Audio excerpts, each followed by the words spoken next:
Many cherished cast members have left Criminal Minds, the gripping police procedural that provides us with a disturbing glimpse into the brains of serial killers, since it debuted in 2005. The death of SSA Spencer Reid, the BAU's resident genius who had an encyclopedia of information on hand and could spot patterns in a matter of seconds, was among the most agonizing.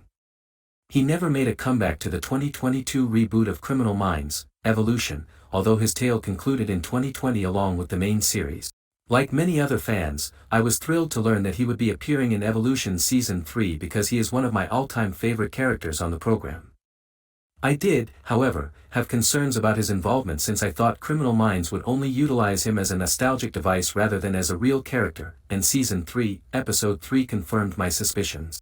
Matthew Gray Gubler's Criminal Minds, Evolution cameo was meaningless.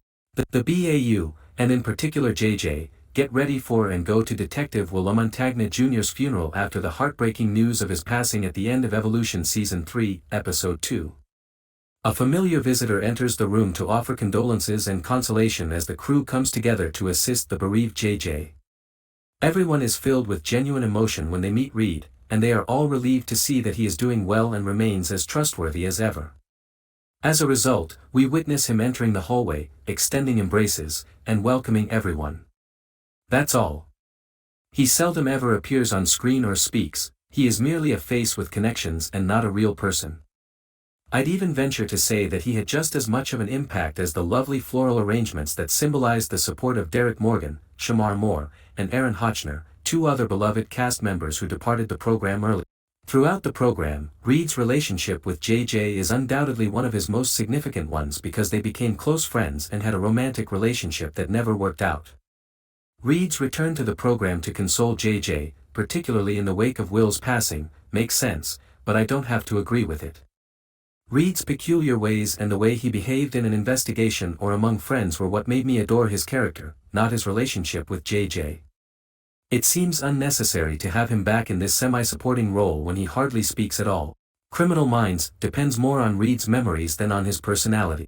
In my opinion, Criminal Minds made a mistake with Reid's appearance by depending too much on his notoriety and the sentimentality attached to him.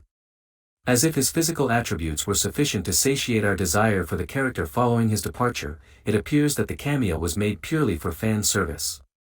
Character is crucial in this situation. We weren't hoping that his face would be simply clipped and pasted into the show. His character's hyper-intelligent and distinctive viewpoints are not included in any investigation he is involved in. He only engaged in relieved hugs with the other team members, ignoring the range of contacts he had with them, like the mentor-like relationship with David Rossi, Joe Mantegna, or the technology-averse chats with Penelope Garcia, Kirsten Banksness. The omission of his personality was more noteworthy than the fact that none of these significant interactions could be included due to the time constraints of his appearance. This was only hinted at by Reid's characteristic slouchy and lanky posture, but Gubler's minimal language allowed his performance to solely express that. The only thing he said was, "I'm always here for you guys." Even if it made me cry, it is still a pointless line that just highlights the character's influence on the program. Thank you for watching.